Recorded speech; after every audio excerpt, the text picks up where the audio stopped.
যেই কোনো মুসিবতে পড়েন, সমস্যায় পড়লে আল্লাহ রসুল বলছেন বেশি বেশি করে লা হাওলা ওয়ালা কুওয়াতা ইল্লা বিল্লাহ, বেশি করে যে কোনো সমস্যা মুসিবত আসলে এটাকে বেশি করে পড়বেন, গনা ছাড়া 100 বার 200 বার 300 বার 500 বার লা হাওলা ওয়ালা কুওয়াতা ইল্লা বিল্লাহ, লা হাওলা ওয়ালা কুওয়াতা ইল্লা বিল্লাহ। এটা হাদিসের মধ্যে আছে। এটা পড়ে আল্লাহর কাছে চাইলে মুসিবত আল্লাহ দূর করেন। রহমতে দো আলম হাবিবে কিবরিয়া মুহাম্মদুর রাসূলুল্লাহ সাল্লাল্লাহু আলাইহি সাল্লাম যখন মসজিদে নববী বানাইছিলেন, তখন খেজুর পাতার ছানি ছিল, উপরে মাটি দিয়ে লেপ দিয়েছে। বৃষ্টি আসলে পানি ভিজা কেদা মাকড়িগুলি নিচে পড়ে। সাহাবায়ে কেরাম সেজদা দিতেন, এর মধ্যে কপালে মাটি লাগা লাগতো। ওই জমানায় আল্লাহ রসুল বানিয়ে গেলেন, সেখানে সেজদা দিয়া যে সওয়াব, রসুল বলে গেছেন যে আমার মসজিদের মধ্যে যারা 1 রাকাত নামাজ পড়বে তাদেরকে 50,000 রাকাত নামাজের সওয়াব দেওয়া হবে। ওই সময় বলে গেছেন, তখন এটা মাটির ঘর, আর এখন বিল্ডিং হয়ে গেছে শ্বেত পাথর কারুকার্য। এখন সওয়াব কি এটা 50 গুণ থেকে বেশি, 50 লাখ হয়ে যাবে? ওই সময় যে সওয়াব, আরো কিছু করলো, কারুকার্য করলো, সেই সওয়াব। আল্লাহ রাব্বুল আলামিন আমাদেরকে যে মসজিদ দান করেছেন সারা দেশে, সারা পৃথিবীতে, এই মসজিদগুলি সম্পর্ক বাইতুল্লাহ ঘরের সাথে। এইখানে নামাজ পড়লে, জুমার মসজিদ যদি হয়, প্রতি রাকাতে 500 রাকাত নামাজের সওয়াব। এমনি জামাতে নামাজ পড়লে 27 গুণ। তো জামে মসজিদ যেখানে হবে সেখানে এটা 500 গুণ বেড়ে যাবে। এমন কথা নাই এটা টাইলস দিয়া করা, এসি আছে তাহলে সওয়াব বাইজা যাবে, এমনটা। একেবারে জীর্ণ শীর্ণ হলেও ঘরটা যদি আল্লাহ পাকের হয়, কারণ এই ঘরের সম্পর্ক যে জাতের সাথে, তার কাছে এত আড়ম্বরা নাই। টাইলস করা হোক অথবা ফ্লোর মাটির হোক, বনের হোক, সনের হোক, কোনো অসুবিধা নাই, কিন্তু ঘরটা আল্লাহ পাকের জন্য ওয়াকফ করা লাগবে। তখন এটার নাম মসজিদ হবে। এটার নাম কি হবে? এই ঘরের মধ্যে, পৃথিবীর মধ্যে বড় দামি দামি ঘর আছে। আপনাদের আব্দুল্লাহপুরও আশপাশে অনেক দামি দামি বিল্ডিং বানানো আছে, কোটি কোটি টাকা খরচ করে। এমন কোন ঘরের কোনো ঘোষণা নাই যে এই ঘরে যাওয়া আসা করলে সেই লোকটাকে ইমানদার বলে সার্টিফাই করো, এমন কোন ঘোষণা আছে? তো আল্লাহ পাকের ঘরে যারা আসা যাওয়া করে, আল্লাহ রসুল বলছেন তোমরা যখন দেখবা যে আল্লাহর ঘরে আসা যাওয়া করে, এই লোকটাকে ইমানদার বলে তোমরা সার্টিফিকেট দাও। আল্লাহ পাকের ঘর, এই ঘরের বহু দাম, বহু সম্মান। এই ঘরের মধ্যে বসা আসা, এই ঘরগুলিকে শুধু শুইবার জন্য বানায় নাই। আমাদের ডিআইটি মসজিদে বারান্দায় দুপুর বেলায় ফ্যানগুলি সাইডে দিয়া সব দোকানদাররা সবাই এসে শুয়া আরাম করতে যায়। ডিআইটি মসজিদ দেখছেন আপনারা? দেখেন নাই? এই এলাকার মানুষ যায় নাই শহরে, নারায়ণগঞ্জে? আজীব কথা, যান নাই আপনারা নারায়ণগঞ্জে? এদেরকে ডাক দিয়েও পারা যায় না। আরাম করে দুপুরবেলা খাওয়া দাওয়া খেয়ে আরামের জায়গাটা মসজিদে মোজাক করা আছে, উপরে ফ্যান চলতেছে, আরামে শুইছে। এখান থেকে 1 বস্তা গুনা নিয়ে আসে বাড়িতে যায়, কারণ আল্লাহর ঘরটাকে এইভাবে শোয়ার জন্য বানানো হয় নাই। তুমি আল্লাহর ঘরের ইজ্জত নষ্ট করতেছো। একতলে মসজিদের ফ্যান নষ্ট করলাম, কারেন্ট খরচ করতেছো, আবার এখানে শুয়া শুয়া ঘুমাইতেছো, এটা নিষেধ। এই জন্য আল্লাহ পাকের ঘর শুধু ইবাদতের জন্য। কিসের জন্য ভাই? এই জন্য যখনই আমরা আসব, এই ঘরের মধ্যে যখনই ঢুকবো, দৈনিক কয়বার ঢুকি আমরা? 5 বার। সবাই হয়তো 5 বার ঢুকতে পারি না, বিশেষ করে ফজরের সময় আমাদের ঢুকাটা কষ্ট হয়। আপনাদের এখানে কেমন? ফজরের সময় মুসল্লি বেশি হয় না কম হয়? এই মুসল্লিগুলি সম্ভবত ওই রাত্রির পরে তারা এই মহল্লায় থাকে না, কি বলে মহল্লায় থাকে, এরা ফজরের সময় কই গেল? যেদিন দেখা যাবে, একজন ইহুদি এক সময় বলতেছিল, এ মুসলমানেরা শোনো, যেদিন তোমাদের মসজিদগুলি জুমার সময় যত মুসল্লি হয়, অত মুসল্লি যদি এরকম সব মসজিদের মধ্যে ফজরের সময় হয়, তাহলে বুঝবা যে আমাদের ক্ষমতার দিন শেষ, তোমাদের দিন ফিরে আসতেছে। তাহলে এই অবস্থাটা আমাদের আসতে বহু দেরি। আমরা জুমার সময় মসজিদ ভর্তি থাকে, কিন্তু ফজরের সময় তার 1/4 তার বাড়ি, ফজরের সময় মুসল্লিরা গাফেল। ঠিক না ঠিক বলেন? এই জন্য আল্লাহ রসুল বলছেন ইশার নামাজ আর ফজরের নামাজটা, এই 2 ওয়াক্ত নামাজ মুনাফিকদের কাছে খুব ভারী। কাদের কাছে? মুনাফিক কাদেরকে বলে চিনেন? আমাদের এই জমানায় মুনাফিক আছে নাকি? আল্লাহ রসুলের জমানায় তো পরিষ্কার ছিল মুনাফিক। কোরআন শরীফে একটা সূরা আছে, সূরা মুনাফিক। আমাদের জমানায়ও মুনাফিক আছে 2 রকম। কয় রকম? 2 রকম মুনাফিক আমাদের সময় আছে। একটা হলো আমলের দিক থেকে মুনাফিক, আর একটা হলো আকীদার দিক থেকে মুনাফিক।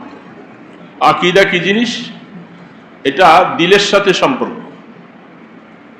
মানুষের আকীদা সহি না হলে তার সব ইবাদত বরবাদ হবে। আকীদাগুলি কি? সর্বময় ক্ষমতার মালিক কে? মুহাম্মদ রাসূলুল্লাহ সাল্লাল্লাহু আলাইহি সাল্লাম আল্লাহ পাকের শেষ নবী এবং তার বান্দা, এবং যা কিছু হয় আল্লাহ পাকের হুকুমে হয়। কার হুকুমে? দুনিয়ার মানুষ কিছুই করতে পারে না আল্লাহকে বাদ দিয়ে, আর আল্লাহ সব কিছু করতে পারেন মানুষকে ছাড়া। এগুলি হলো আকীদা। আল্লাহর সম্পর্কে মানুষের দিলে এই বিশ্বাসগুলি থাকা লাগবে। আল্লাহ সব কিছু দেখেন আর মানুষ সব কিছু দেখেন। এই আকীদাগুলি বিশ্বাস, আল্লাহকে সর্বময় ক্ষমতার মালিক, হায়াতের মালিক কে বাবা? মৌতের মালিক আল্লাহ পাকের হুকুম ছাড়া কারো মৃত্যু, হাদিস শরীফের মধ্যে আছে। সারা দুনিয়ার মানুষ যদি একত্রিত হইয়া কোনো মানুষকে উপকার করাইতে চায়, আর আল্লাহ পাকের যদি ইচ্ছা না হয়, একটা সুতা পরিমাণ উপকার সে করতে পারবে না। বলেন, এটা আপনাদের বিশ্বাস আছে না নাই? সারা দুনিয়ার মানুষ একসাথে চাইতেছে তাকে উপকার করবে, আল্লাহ পাক তার বিপক্ষে। দুনিয়ার মানুষ চেষ্টা করে তাকে একটা সুতার উপকারও করতে, সারা দুনিয়ার মানুষ চায় তার ক্ষতি করতে, আল্লাহ পাক বলেন যে আমি চাই তার উপকার করতে। সারা দুনিয়ার মানুষ চেষ্টা করে তার সামান্য ক্ষতি করতে। এগুলো বিশ্বাস আছে? এগুলো সব হাদিসে কুদসি। আল্লাহ পাক চাইলে সব করতে পারেন, আল্লাহ ছাড়া কেউ কিছু করতে। মানুষের হায়াত থাকতে মানুষ মরে? বলেন, হায়াত এখনো বাকি, এখন মরে গেছে। বলেন আমার কথাগুলি, আমি অল্প সময় কথা বলবো, আমরা শেষ করে যাব। আমি খুব ক্লান্ত, অসুস্থ, তারপরে এই জন্য কিছু কথা শুধু বলতেছি, গতানুগতিক নয়। আমাদের আকীদা বিশ্বাস থাকা লাগবে। মানুষ হায়াত থাকতে মরে না, কি বলেন? হায়াত আছে, এখন সে মরে গেছে, তাইলে আমাদের আকীদা সহি হলো না। হায়াত থাকতে কেউ মরে না, আর আল্লাহ যখন কাউকে নিতে চায় তখন তার হায়াত শেষ হয়ে যায়। হায়াতটা কি এখন দুনিয়াতে আসার পরে লেখা হয়েছে না মানুষ হওয়ার আগে? বুখারী শরীফের মধ্যে হাদিস আসছে, যখন আমি মায়ের পেটে যখন ছিলাম, সবাই ছিলাম কিনা? মায়ের পেট ছাড়া অন্য কোনো ভিন্ন রাস্তা? মায়ের পেটে ছিল। যখন মায়ের পেটে আমরা ছিলাম 40, 3 40 100, যখন 120 দিন পার হয়ে যায় তখন আল্লাহ রাব্বুল আলামিন, বুখারী শরীফের হাদিস, এই হাদিসগুলি পড়লাম না, একজন ফেরেশতা আল্লাহ পাক পাঠিয়ে দেন মায়ের গর্ভে।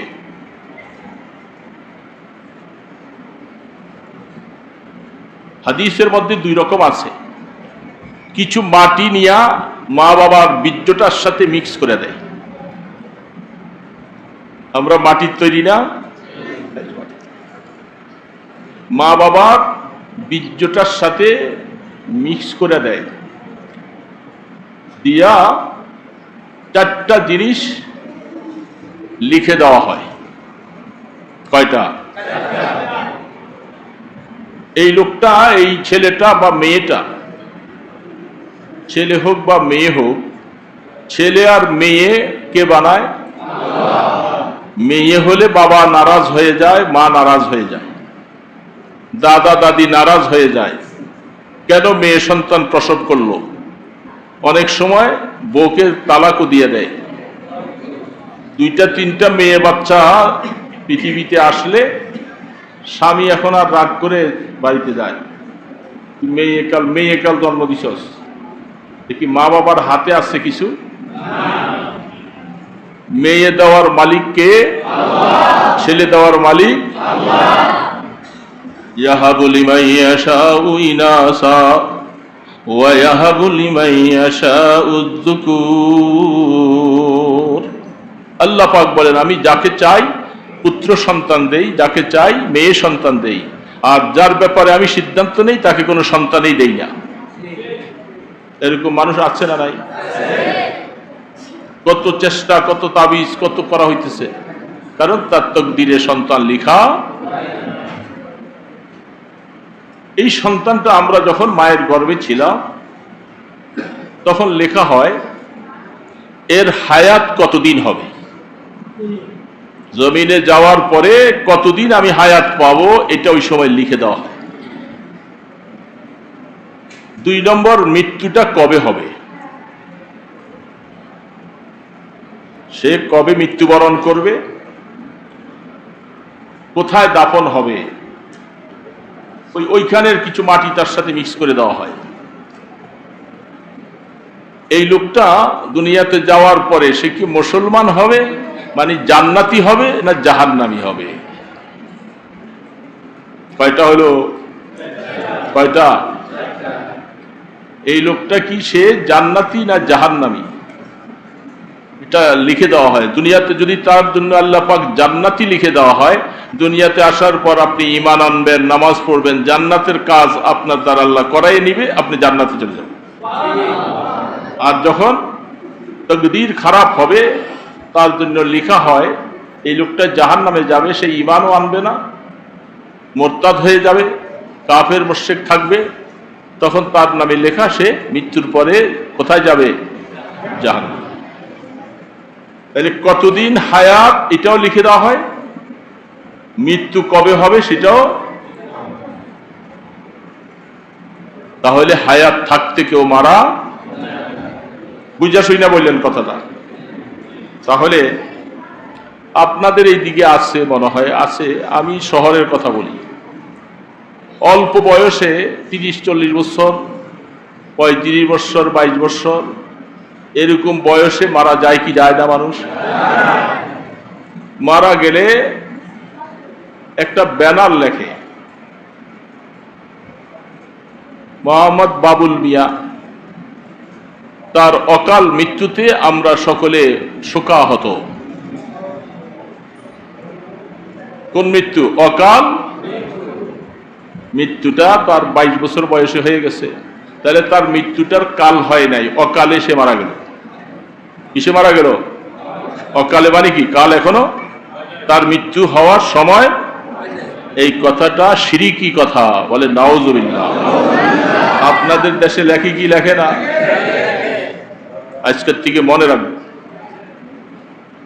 অমুকের মৃত্যুতে আমরা সবাই ব্যথিত, এটা হইতে পারে, কিন্তু তার অকাল মৃত্যুতে এই শব্দটা শিরকি শব্দ।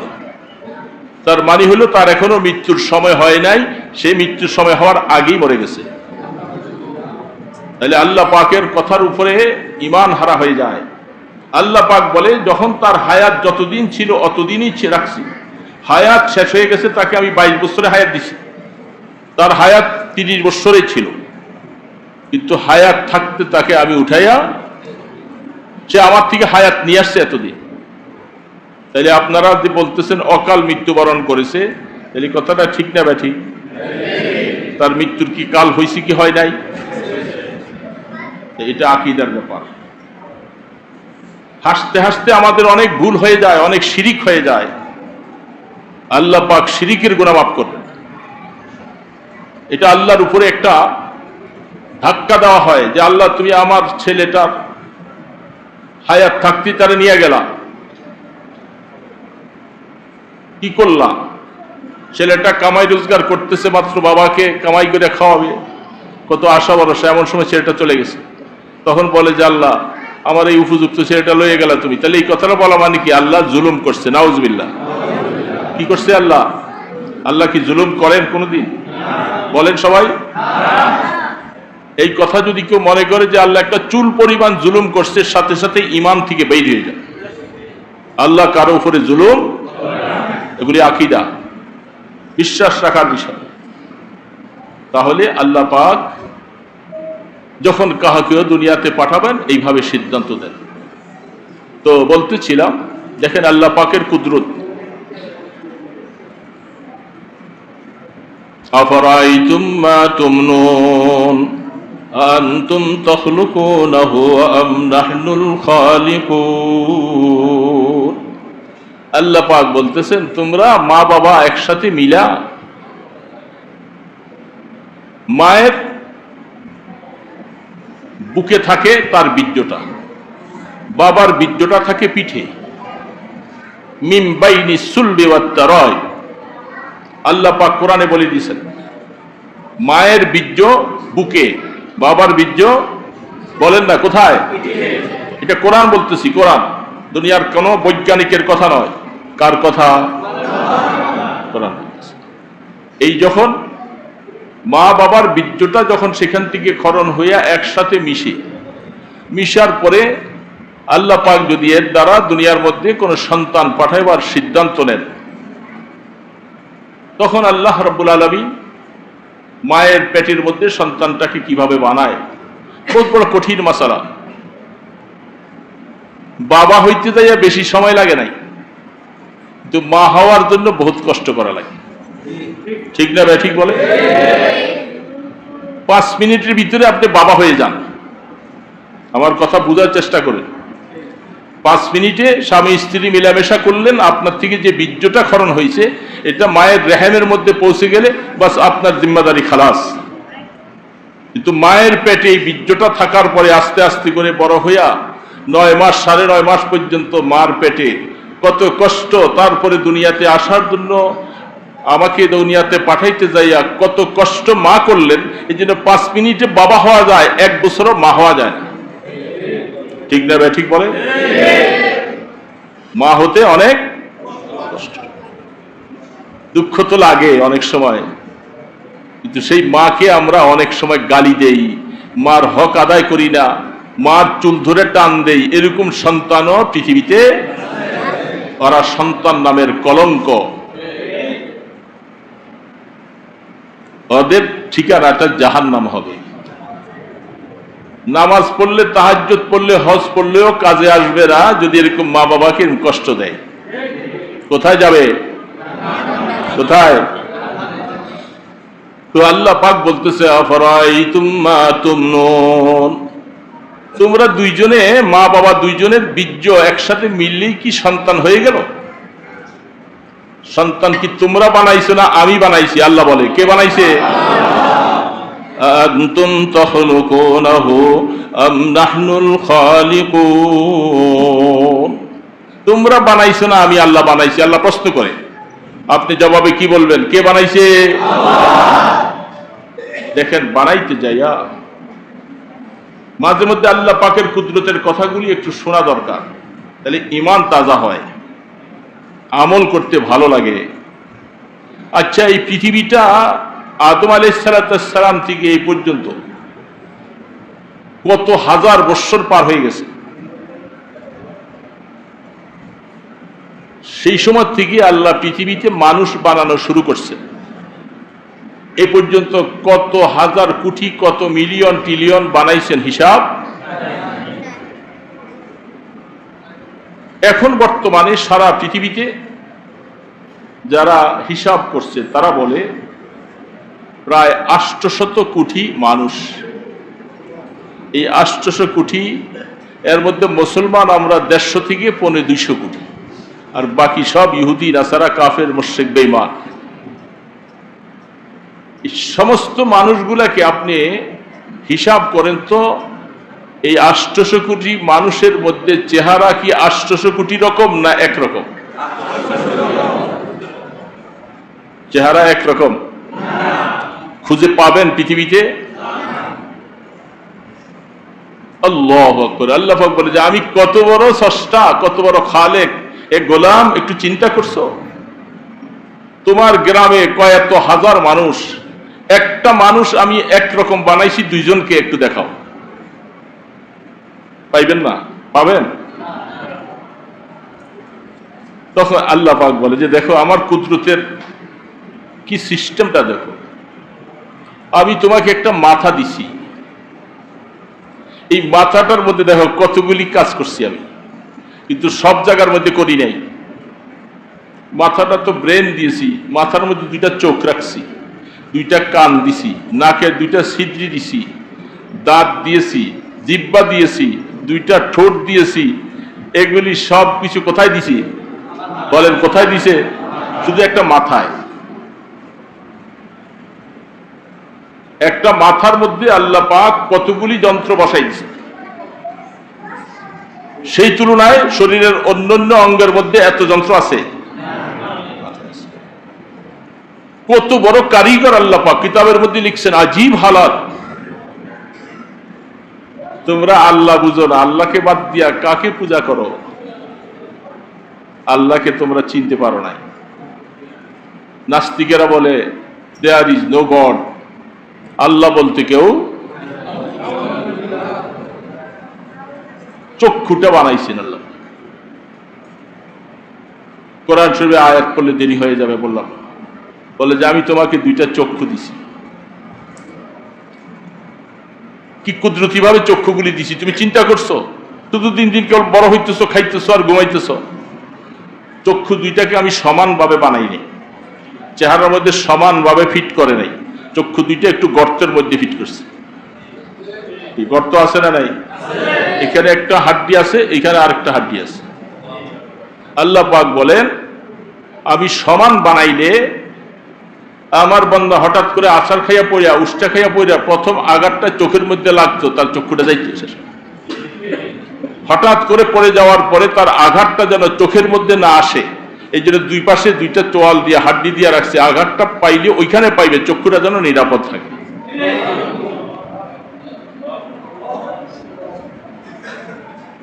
দুনিয়ার অনেক জিনিসকে হঠাৎ করে বাঁচাইতে গেলে এক হাতে আরেক হাতের সহযোগিতা করে, পা সহযোগিতা করে।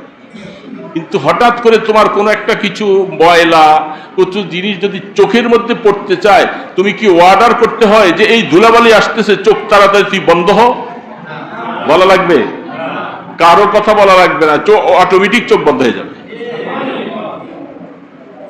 এটাকে আল্লাহ পাক ওই পজিশন করে অটোমেটিক সিস্টেম সুইচ রাখছে। চোখের উপরে এই হাড্ডিটার মধ্যে কতগুলি ফসল দিছে, আছে না নাই? এগুলি কি দাড়ির মতো চুলের মতো বড় হয়? দাড়ির মতো চুলের মতো বড় হইলে কি করা লাগতো? কেচি দিয়া কাটতে লাগলে এগুলি আবার খসখস করে খোসা খেতে হবে। এই জন্য দাড়ির মতো চুলের মতো এগুলি বড়। এটাকে আল্লাহ পাক দিয়েছে, হঠাৎ করে কোনো ময়লা উপর থেকে কিছুতে পড়লে ডাইরেক্ট চোখে যেন না পড়ে।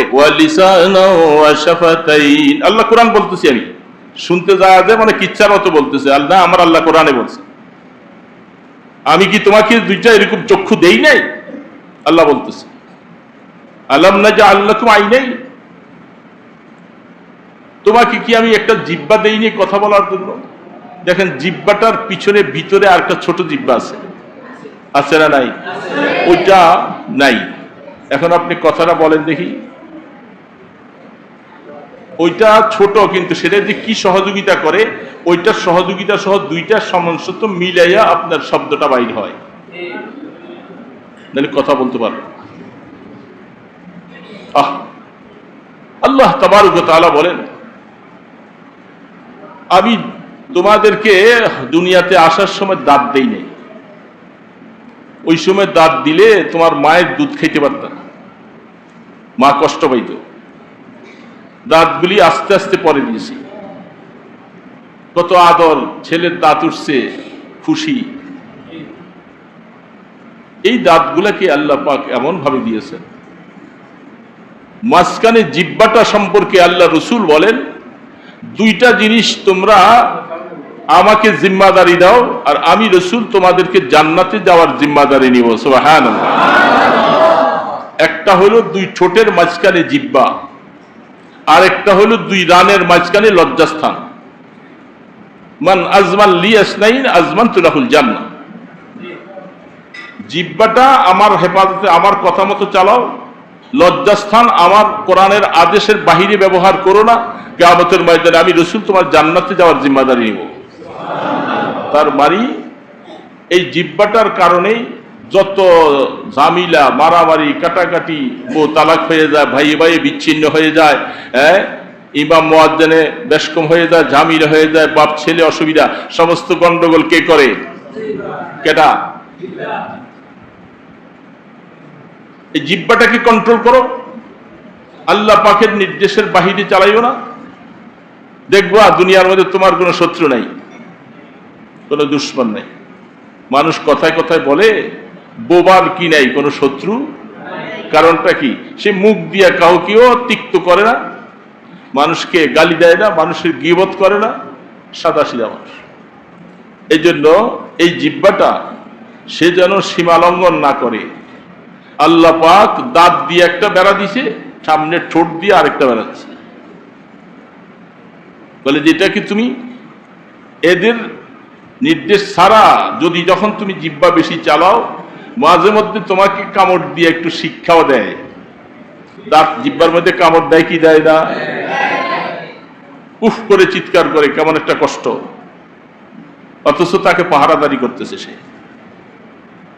মাঝে মধ্যে ভেজাল করলেই কামড় দেয়। আল্লাহ পাক বলেন, একটা চেহারার মধ্যে আমি কতগুলি যন্ত্র বসাইছি, দুনিয়ার মধ্যে আমার মতো একটা কারিগর দেখাও দেখি।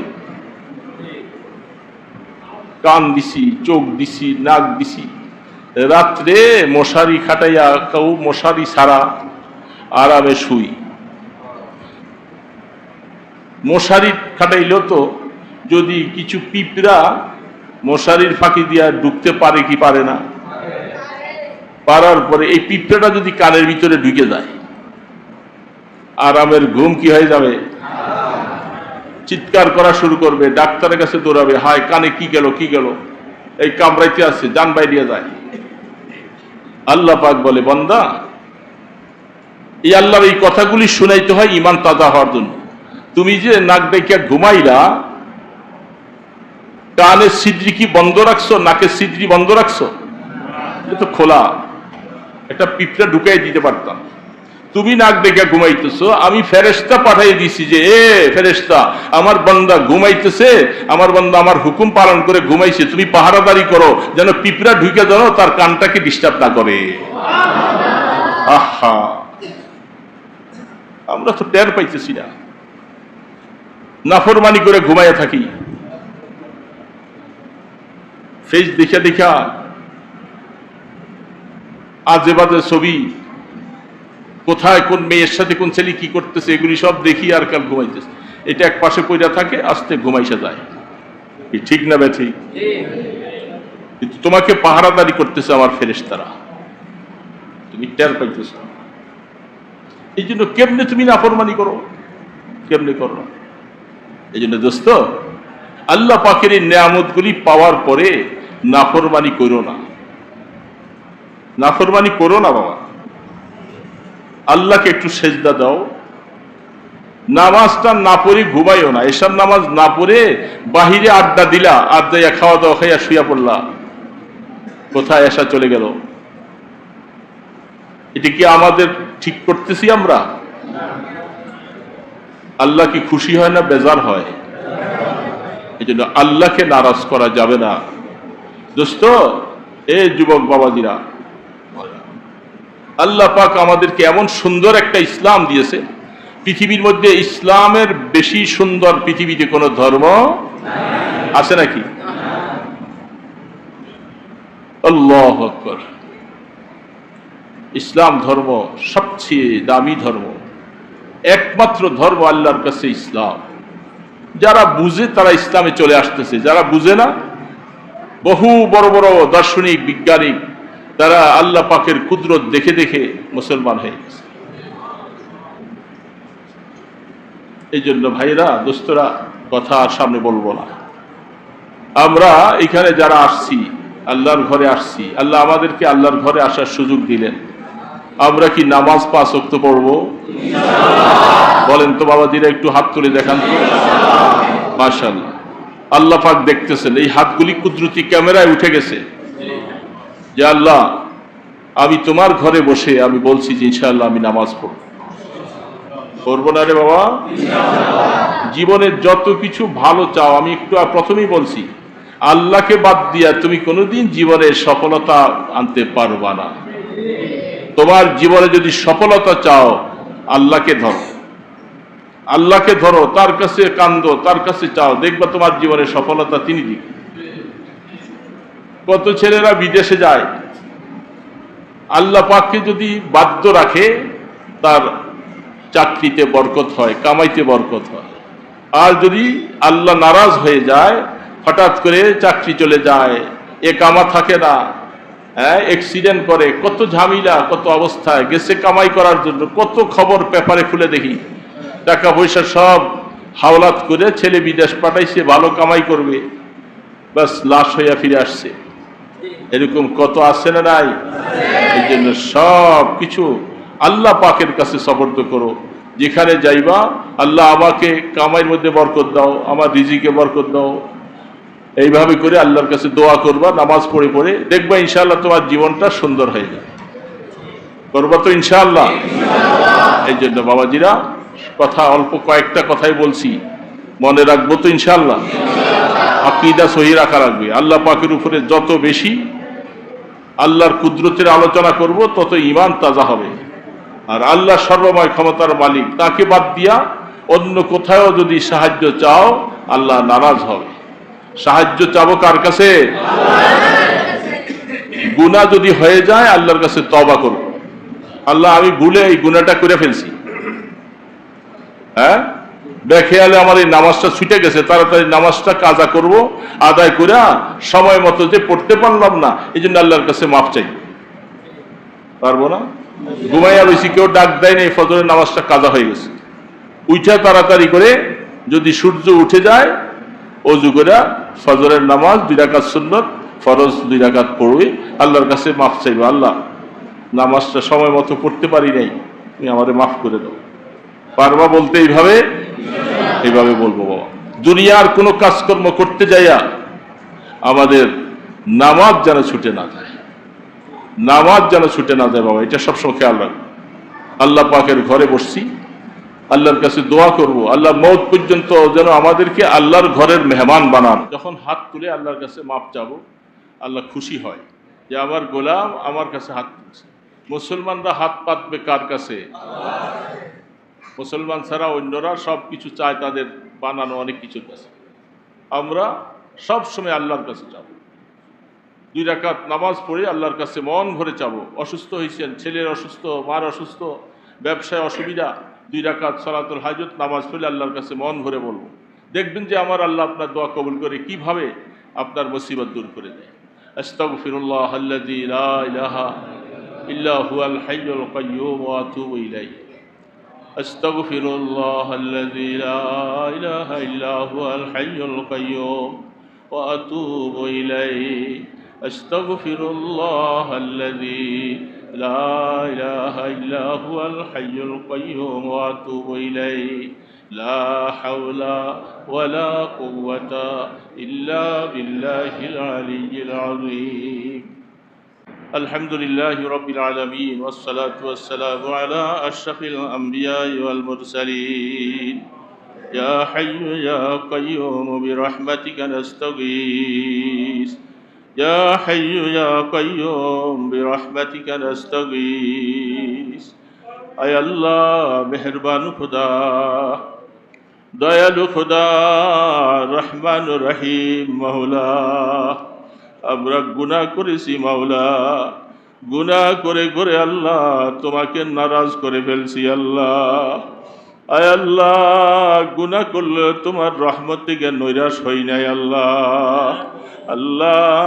মিসকিনের মতো দুইটা হাত তুলেছি আল্লাহ আল্লাহ আমরা জানি আমাদের গুনাহ যদি সমুদ্রের পাহাড় পরিমাণও হয় সমুদ্রের ফেনা পরিমাণও হয় তোমার রহমতের থেকে অনেক বড় আল্লাহ আমাদের জীবনের গুনাহগুলি মাফ করে দাও গুনাহগারের দপ্তর থেকে নামটা কাইটা দাও গো আল্লাহ ইয়া আল্লাহ মওতের সময় আমাদেরকে গুনাহগার বলে ডাক দিও না মওতের সময় বেজ্জতি করো না আল্লাহ ইমানের মওত নসিব করে দিও আল্লাহ আল্লাহ কলেমা পড়াইয়া আমাদেরকে কবরে ডাক দিও আল্লাহ আল্লাহ কবরে নিয়ে আমাদেরকে মাইরো না গো আল্লাহ আমরা যখন কবরে একা একই রেখে আসবে আমাদেরকে দেখার মতো কেউ থাকবে না আল্লাহ আমাদেরকে কবরে নিয়ে একটু মায়া কইরো আল্লাহ আল্লাহ মা বাবা দাদা দাদি সবাই কবরে চলে গেছেন আল্লাহ তাদের কবরকে রহমতের কবর বানাইয়া দাও আল্লাহ আল্লাহ এদেরকে দেখে আসছি কি অবস্থায় আছে আল্লাহ খবর নিবার মতো ক্ষমতা নাই আমাদের নেক আমলের সওয়াবগুলি আব্বা আম্মার কবরে পৌঁছাইয়া দাও আব্বা আম্মার জীবনের গুনাহগুলি মাফ করে দাও যাদের মা বাবা বেঁচে আছে তাদের গুনাহ মাফ করে দাও সন্তানকে মা বাবার খেদমত করার তৌফিক দাও আল্লাহ আমাদের ছেলে মেয়ে বিবি বাচ্চা সবাইকে মাফ করে দাও আল্লাহ আমাদের সন্তানগুলোকে নেক হায়াত দান করো আল্লাহ ইয়া আল্লাহ তাদেরকে আলেম বানাও দিনদার বানাও হাফেজে কোরআন বানাও আল্লাহ মুসলমানের সন্তান হিসাবে কবুল করে নাও ইয়া আল্লাহ এই মজলিসের মধ্যে যারা বিভিন্ন রোগে কষ্ট পাইতেছে আল্লাহ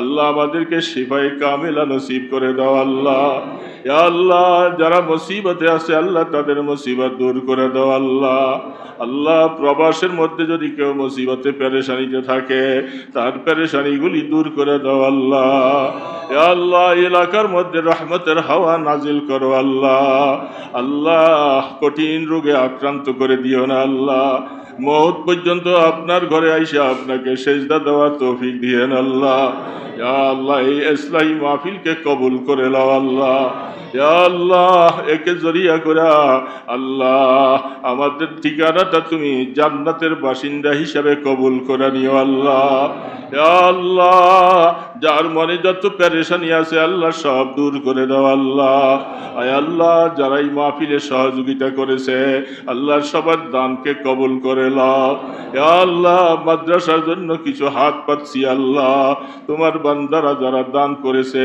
নিয়ত করেছে তাদের দানকে কবুল করো আল্লাহ ইয়া আল্লাহ এই তালিবুল ইলমরা যারা এই খানা খাবে আল্লাহ এই তালিবুল ইলমদের সাথে হাসর নসিব করে দিও আল্লাহ ইয়া আল্লাহ সোনার মদিনায় দুরুদ ও সালামের হাদিয়া পৌঁছায়া দাও আল্লাহ আল্লাহ আপনার হাবিবের উসিলায় আপনার ইসমে আজমের উসিলায় দোয়াগুলি কবুল করো আল্লাহ সাল্লাল্লাহু তাআলা আলা খায়রি খালকিহি মুহাম্মাদ ওয়া আলা আলিহি ওয়া আসহাবিহি আজমাইন বিরহমাতিকা ইয়া আরহামার রাহিমিন।